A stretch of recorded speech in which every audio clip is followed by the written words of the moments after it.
नमस्कार दोस्तों, स्वागत है आज के इस वीडियो में। आज मैं आपको ग्राम बाहरपुरा के एक ऐसे परिवार से मिलाने वाला हूं जहां से 3 डॉक्टर बने हैं।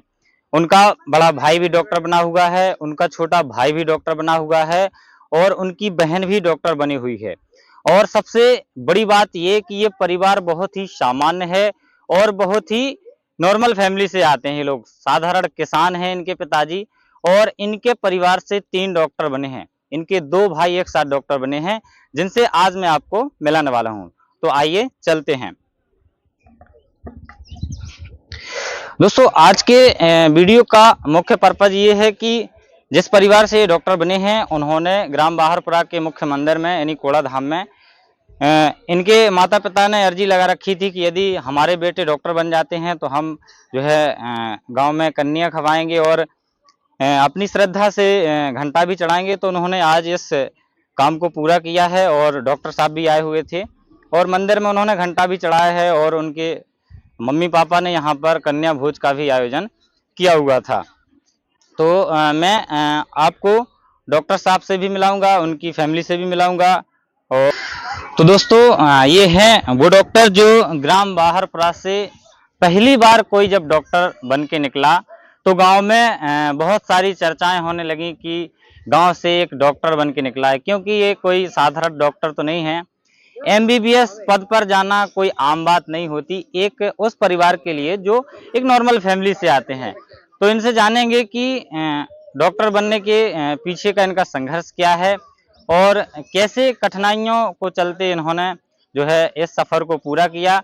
और इनके छोटे भाई भी डॉक्टर बन चुके हैं तो उनके बारे में भी जानेंगे, और इनके रिलेटिव भी जो है कुछ लोग डॉक्टर बने हैं और इनकी खुद की सिस्टर भी डॉक्टर हैं। तो सभी के बारे में जानेंगे। तो सबसे पहले बहुत बहुत स्वागत है आपका। और सर, क्या नाम है आपका? मेरा नाम डॉक्टर दशरथ पटेल है। तो और कौन से बैच में आपने जो है एग्जाम को क्लियर किया था? मैंने 2018 में 2018 में अपने मतलब एग्ज़ाम क्लियर करके Atal Bihari Vajpayee government medical college Vidisha में एडमिशन लिया है। और इसके बाद 2024 में मेरी डिग्री पूर्ण हो गई थी। इसके बाद मैंने अपने अपने ही ग्राम के पास में ग्राम चंद नगर में वहाँ की पीएचसी में 1 साल के लिए यहाँ पे अपनी सेवाएं भी दी हैं। वहाँ पे मैं 1 साल पदस्थ रहा मेडिकल ऑफिसर के पद पर, और वहाँ पे अपनी सेवाएं दी हैं मैंने। और इसके इसके पश्चात जो अपने मतलब यहाँ पे जो हम अपना कार्यक्रम ये करवा रहे हैं, इसका उद्देश्य ये है हमारा कि अपन अपने जो भी अपना जैसे अपन जो भी बन गए, जिस भगवान की कृपा से, बिल्कुल सबकी बिल्कुल। कृपा से जो भी हुई है, तो अपने जो अपना खेर है और अपने खेरे को नहीं भूलना चाहिए। अपने जो जड़ें हैं, अपनी जड़ों, अपने पूर्वजों के सबके आशीर्वाद से जो अपन इतने अपन उन्नति हुई है, उस उन्नति को ही हमने आज याद किया है। और उसके ही उपलक्ष्य में हमने अपने सभी परिवारजनों और अपने सभी जितने अपने चहेते लोगों के लिए, बिल्कुल अपने बिल्कुल। गांव के लोगों के साथ यहाँ पे एक छोटा सा कार्यक्रम रखा है। और हमने हमारी मम्मी है, जो हमारी माताश्री हैं, उनकी बड़ी इच्छा थी कि उनको जैसे ही मेरे लड़के या लड़के दोनों डॉक्टर बन जाएंगे, तो इसके उपलक्ष्य में हम अपने पूरे ग्राम की कन्या भोज करवाएंगे। और अपने यहाँ पे जो अपनी कुटी पे है, कूड़ाधाम सरकार के यहाँ पे, हम यहाँ पे जो उनकी घंटी चढ़ाने की इच्छा थी, जी। तो उसको ही हमने और किया है पूरा। आपके परिवार से आपके छोटे भाई भी डॉक्टर बने हैं, तो इसने संघर्ष के पीछे क्या कहानी है? आपके भाई को आपसे कुछ ना कुछ प्रेरणा तो मिली होगी, तब तो इतनी ज्यादा मेहनत हाँ, कर। मैं इसके लिए मैं ये कहना चाहता हूँ कि अगर अगर अपनी सच्ची लगन के साथ कोई मेहनत करे, तो कोई भी लड़का, हर एक आदमी, लड़का डॉक्टर या जो भी जिस पद पे जाना चाहता है वो बन सकता है। इसके लिए बस ये है कि अभी छोटे से जो हम लोगों ने, हमारे माता पिता ने और सबके सहयोग से हम लोग जो आगे पढ़ाई की है। इसके बाद फिर हमारा सिलेक्शन हुआ। इसके बाद जैसे ही मेरा छोटा भाई था, तो उसको भी हमने बहुत मोटिवेट किया कि भाई कि नहीं, पढ़ना है अपन को। भाई को भी प्रेरणा मिली है। इसके बाद उसका भी एग्ज़ाम निकला है और वो अभी वर्तमान में सतना मेडिकल कॉलेज में डॉक्टरी की पढ़ाई कर रहा है। और आपकी बहन भी सिस्टर बनी है, तो आपके परिवार से लगभग लगभग 3 लोग डॉक्टर बन चुके हैं। तो और आप एक नॉर्मल फैमिली से भी आते हैं, तो आर्थिक समस्याएं कोई गई हैं? आर्थिक समस्याएँ तो बहुत थी। मतलब शुरुआत से ही जो भी जैसे ही हम लोगों ने बहुत सारे, हमारे माता-पिता ने संघर्ष करके हमको आगे बढ़ाया है। हमारी 5 बहनें हैं, तो सभी बहनों को भी हमारे पिताजी ने सबको ही पढ़ाया है ना। और इसके बाद फिर हमें और मेरे छोटे भाई को, अभी क्योंकि डॉक्टर की पढ़ाई में ऐसा नहीं है, खर्चा तो होता ही है, बट ये है कि सबके सहयोग से हमारे जितने भी हमारे घर परिवार वाले, हमारे चाचा लोग, सबने हम सहयोग किया है ना। हमारे रिश्तेदार, हमारे जीजा जी लोग, सबने सहयोग करके, और सब इसके बाद ही फिर हम ये सब इस मुकाम पर पहुंच पाए हैं। और अभी भी क्या है कि चाहे ग्राम बाहरपुरा की बात करें और आसपास के क्षेत्रों की भी बात करें, तो अभी भी लोग जो है हम साधारण सामने उदाहरण देखते हैं कि हमारे ही सामने लोग डॉक्टर बन चुके हैं, बड़े बड़े पद पर पहुंच चुके हैं, लेकिन अभी भी पढ़ाई को इतना सीरियस नहीं लिया जाता है। आपको भी पता है, इतना लोग महत्व अभी भी नहीं दे रहे हैं। तो उन परिवारों को, उन लोगों को आप क्या कहना चाहेंगे जो आज की जनरेशन को पढ़ने के लिए प्रेरित कर सकें या फिर आगे बढ़ाने में इसके लिए मैं यही कहना चाहूँगा कि जैसे कि आज हम पढ़ लिख के जो भी अब जिस पद पर हैं, अब वो हम जो अपने ग्राम के लिए करवा रहे हैं, वो सब लोग ये सब देख के सब लोग इसको प्रेरणा के रूप में लें, और वो भी खुद अपने दम पे हर एक चीज़ ये करवाने की, अपने ग्राम में जो भी अनुष्ठान हो रहे हैं, उन सबको करवाने में उनकी मुख्य भूमिका रहे। तो ये सब ये सब करने के लिए शिक्षा बहुत ज़रूरी है। पहले शिक्षा और अपने मंदिरों में अपने पूजनीय गुरुजनों को सबको याद करके सब ये मतलब सबके सहयोग से ही ये सब चीज़ें बिल्कुल बिल्कुल। तो चलिए, बहुत बहुत धन्यवाद आपका। और इसी वीडियो में आपसे कहना चाहूंगा कि यदि आप संघर्ष करते हैं तो कोई भी पद हासिल करना कोई बहुत बड़ी बात नहीं है। या आप सामने उदाहरण देख सकते हैं, इनके परिवार से इनके छोटे भाई खुद डॉक्टर बने हैं, तो डॉक्टर बनना भी कोई बहुत बड़ी बात नहीं है, लेकिन इसके पीछे एक बड़ा संघर्ष होता है, उसको हमें स्वीकार करना होता है। वो हम करेंगे तभी इन चीजों को हम प्राप्त कर सकते हैं। तो अब हम इनके परिवार से भी मिलाएंगे, इनके मम्मी पापा से भी मिलाएंगे कि उनका कितना संघर्ष है, क्या समस्याएं गई हैं, क्योंकि पढ़ाई में बहुत सारी समस्याएं जाती हैं, तो उनको भी जानेंगे। तो दोस्तों, ये हैं इनके मम्मी पापा। तो इनका भी बहुत बड़ा योगदान है, इनका भी बहुत बड़ा संघर्ष है। जो है इन्होंने अपने बेटे को पढ़ाकर जो है डॉक्टर बनाया है। तो इनसे भी जानेंगे कि इनका क्या संघर्ष रहा है, क्या समस्याएं गई हैं। तो पढ़ाई को लेकर आप इतने जागरूक हैं, हमें नहीं लगता कि बाकी लोग भी इतने जागरूक रहेंगे या होंगे। तो आप उन लोगों के लिए क्या कहेंगे कि ताकि वो अपने बच्चों को भी इतना पढ़ाई के लिए महत्व दें और वो भी इसी तरीके से पढ़ा सके जैसे आपने पढ़ाया है? क्या कहेंगे आप? हम जो क्या वो चाहते हैं, जैसे हमने मेहनत से पढ़ाया है, इसी प्रकार सब लोग अपने अपने बच्चों के ऊपर ध्यान दें, तो इसी प्रकार से आगे बढ़ते हुए चलेगा। और आपने इतना संघर्ष किया कि दोनों बेटों को और एक बेटी को डॉक्टर बना चुके, तो आर्थिक समस्याएं भी कुछ गई हैं? अब बहुत और परेशानी पड़ती है घर पे, लेकिन अब जितने भी हैरानी से हमने पढ़ाया तो भगवान जानता है। क्या क्या हैरानी गई है लगभग? अरे जो मेहनत बहुत ज्यादा पड़ी हमको, प्रभु के ऊपर है, जो मालक ने किया, हमारे गांव के बाबा जी ने किया, वो सब अच्छा किया। काम क्या करते हैं आप? खेती किसानी और क्या है हमारे पास। दोस्तों, सामान्य खेती किसानी का ये परिवार है और आप देख सकते हैं कि एजुकेशन की क्या ताकत है। इनकी मम्मी से भी जानेंगे कि इन्होंने क्या मन्नत मांगी थी जिससे इनके दोनों बेटे डॉक्टर बन पाए हैं। तो आपने ईश्वर से क्या प्रार्थना करी थी कि दोनों डॉक्टर बन पाए? हमने तो यही प्रार्थना करी थी कि तुम्हारी महिमा है, तुम्हारी बात तो हम कछु नहीं जाना था।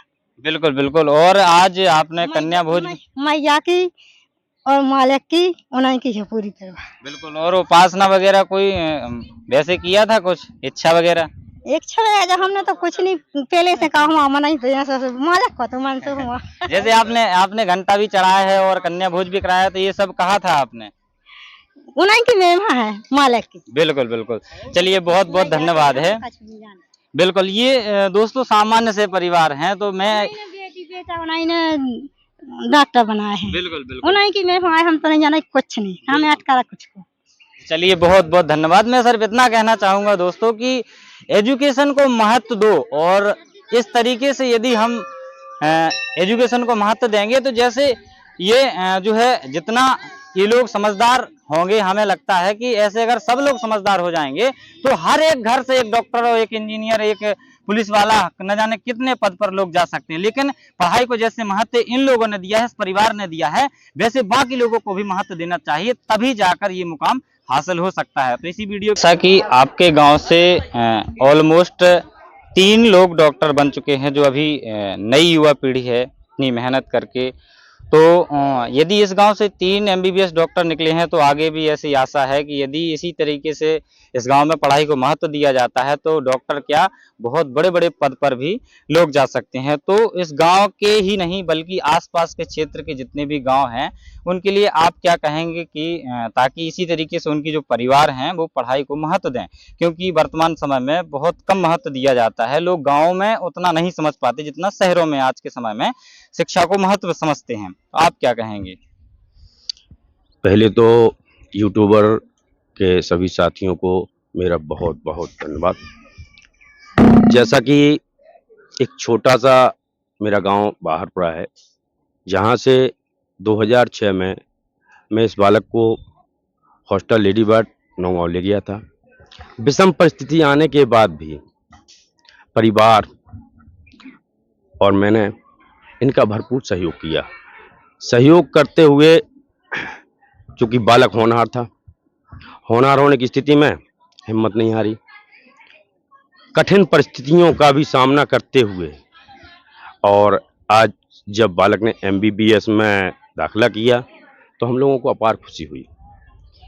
उसके साथ ही छोटा भाई भी उसका अभी नीट परीक्षा में क्रॉस होके सतना कॉलेज में एडमिशन है, और उसका साथी एक नीरज पाल करके है, जो चूंकि एक छोटा सा मैं सोसाइटी अध्यक्ष था उस समय पे। उसके पापा वहाँ भृत्य के पद पर कार्यरत थे, जिनकी सैलरी 500 रुपये हुआ करती थी। जमीन से, खेतीबाड़ी से उनके पास ज़्यादा आय का साधन भी नहीं था, लेकिन बालक के होनहार होते हुए उसने भी अपनी पूरी ताकत से, बच्चे ने नीट क्रॉस की और उसको भोपाल कॉलेज मिला। तो देखिए, यदि लोग अपना संकल्प करके कोई कार्य करें तो मंजिल पाना कोई दूर नहीं है। बिल्कुल बिल्कुल। चाहे वो छोटा परिवार हो या बड़ा परिवार हो। और मैं इस गांव का मुखिया होने के नाते कोई भी बालक, किसी भी परिवार का बालक यदि इस स्थिति में जाता है और हुनर दिखाता है तो मैं तन मन धन से उसका सहयोग करने के लिए 24 घंटे तैयार रहता हूँ। रही बात कि एक गांव से छोटे परिवार के 3 बालक एमबीबीएस हैं, यदि यही स्थिति रही और बच्चों ने अपनी हुनर दिखाई तो मैं तो ये भी उम्मीद करता हूं कि एक दिन इसी गांव से कोई ना कोई आईएएस निकल के बन के निकलेगा। बिल्कुल बिल्कुल। हाँ, तो होता क्या है कि कभी भी हिम्मत नहीं हारना चाहिए। बिल्कुल बिल्कुल। और जैसा कि मेरे बगल में अभी जो MBBS posted doctor Dashrath Patel ji बैठे हुए हैं, इस बालक ने वो समय भी देखा जो आज के बालक यदि देखें तो कभी भी पढ़ने से दूर हो जाती, क्योंकि आर्थिक स्थिति कमजोर थी। बिल्कुल बिल्कुल। लेकिन उसने कभी अपनी उस कमजोरी को नहीं समझा कि मेरे पास कमजोरी है, संघर्ष करता रहा और संघर्ष से उसको आज सफलता हासिल हुई। तो ये तो स्वाभाविक सी बात है कि इन्होंने काफी संघर्ष किया है। तो अभी आपको ऐसी आशा है कुछ बच्चे हैं जो आगे इस तरीके के मुकाम हासिल कर सकते हैं? हाँ, क्यों नहीं। मैं तो पहले कह चुका हूँ कि एक दिन इसी गांव से यदि यही स्थिति रही तो अभी तो एमबीबीएस है, इसी गांव से कोई ना कोई लड़का आईएएस वाईपीएस में निकल के दिखाएंगे जी। हाँ, चलिए, बहुत बहुत धन्यवाद। तो दोस्तों, ये थे हमारे ग्राम पंचायत पाटन के सरपंच, जिन्होंने बताया कि यदि कोई क्षेत्र का, गांव का कोई विद्यार्थी ऐसा है जो पढ़ने में तेज है और वो किसी कारण से आर्थिक कमजोरी की वजह से पढ़ नहीं पा रहा, तो इनका पूरा सहयोग रहेगा। तन मन धन से जो भी कर पाएंगे वो सब करेंगे ताकि वो उस मुकाम को हासिल कर पाए। उसको ये कमी फील ना हो कि पैसे की तंगी की वजह से या किसी समस्या की वजह से वो पढ़ नहीं पाए। तो उनको डरने की जरूरत नहीं है, उनको पूरा सहयोग मिलेगा और ऐसी आशा करते हैं कि ये जरूर सहयोग करेंगे और इन्होंने किया भी है, जो आपने अभी सुना। तो आज के लिए बस इतना ही, मिलते हैं ऐसे ही किसी नेक्स्ट वीडियो में। धन्यवाद।